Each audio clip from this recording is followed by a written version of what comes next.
the channel, guys. Hope everyone's doing okay. Look, today we've got a new bike in the house and also a pretty dead plant by the looks of it. Yeah, that needs a bit of a water. So yeah, today we're looking at this. This is the Engwe EP-2.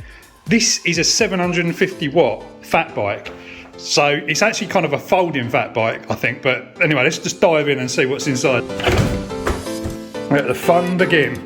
Nice, it's got mud guards. Right, it's out of the box. It's pretty well packaged actually. I mean, you know, there's lots of this foam stuff and everything else is kind of like tightly packed to sort of avoid any scratches. I haven't seen any scratches yet. Obviously when bikes come all the way from China, they need to be packed properly. I love these wheels though. These are really nice. This looks quite interesting as well. It's got a proper rear light cluster.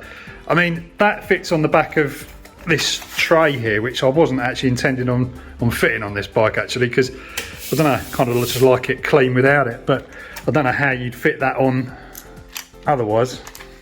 Alright, so get in there. It's one of the easier bikes to put together, I've got to say, actually. It's not too bad. There's a front mud guard, I'm not sure how that goes on first.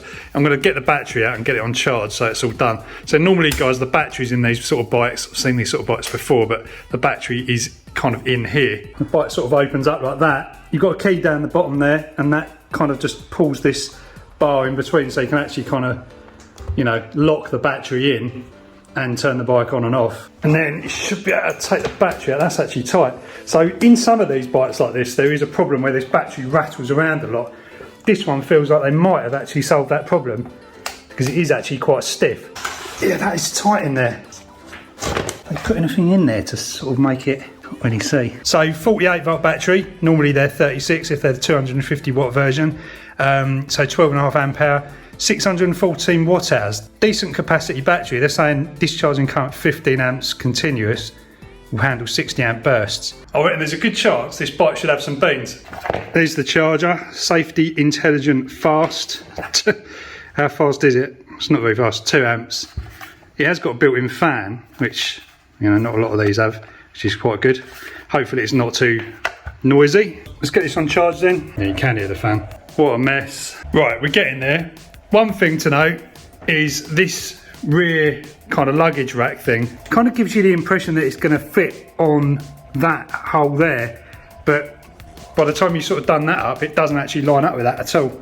So you're never going to get that onto there unless you really bend it. I'm actually going to mount it on the same screw hole the mud guard goes to, and we'll see how we go. Right, that's actually not going to work because that hole doesn't line up with there because you've got this torque thing here, so you can't do that. You can't mount it on that hole. So the choices are you either bend it, which I'm not going to bother doing. I'm just going to take it off.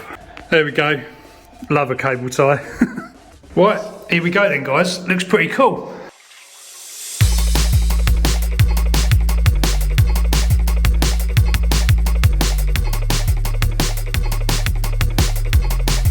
Let's pump up the tyres and give it a go. Right, the battery's not fully charged yet, but you know, we'll see how far it is. It's been on probably like an hour and a half, 2 hours, so we'll see how far we got. Good thing about this bike, of course, is you can take the battery out. Right, so the battery's in, and you just basically turn that, and it turns the battery on and actually locks it in place. So this fire up the bike, we need to take that off. Lovely. The power button is underneath there. Hold that, it's a nice looking display. Let's see if the throttle works out of the box. Yep, it does. Your assist levels are here, so let's turn it right up to the highest and see how fast the back wheel spins. That was showing over 30 mile an hour on there. If you press this one under here, the front light comes on. It's actually a really nice light. These lights are getting better and better on these bikes. It's quick! Oh. Sticking to 15.5 mile an hour. Apart from the brake levers being the wrong way around, which has just nearly really caused me a bad accident, everything's going good. What you need is a bit of power getting across these crossings.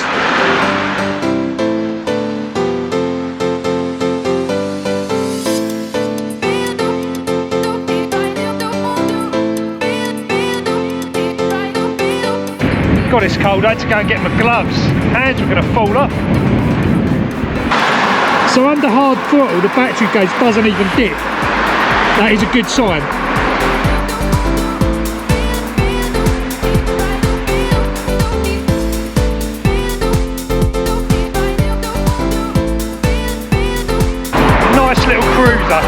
Right, just stop for a minute, just check over everything, make sure nothing's going to fall off. That's a big old boy.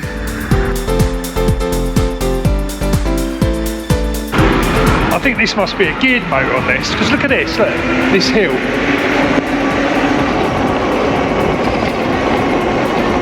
No problem at all.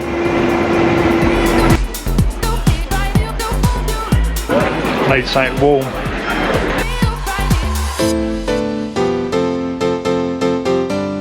Needed that, it's absolutely freezing. It's already getting some good comments out about. A couple just stopped me asking about it. Yeah, it does look good.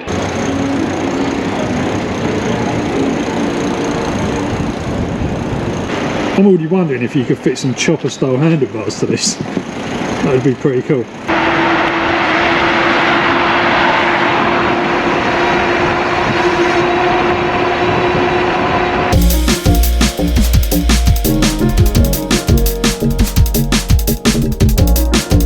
Back in the warm, it's way too cold out there. It was a good ride though. So we've done a total of 6.2 miles. One battery bar's gone, so that's pretty good. And it's freezing cold out there. It's probably like 3 degrees.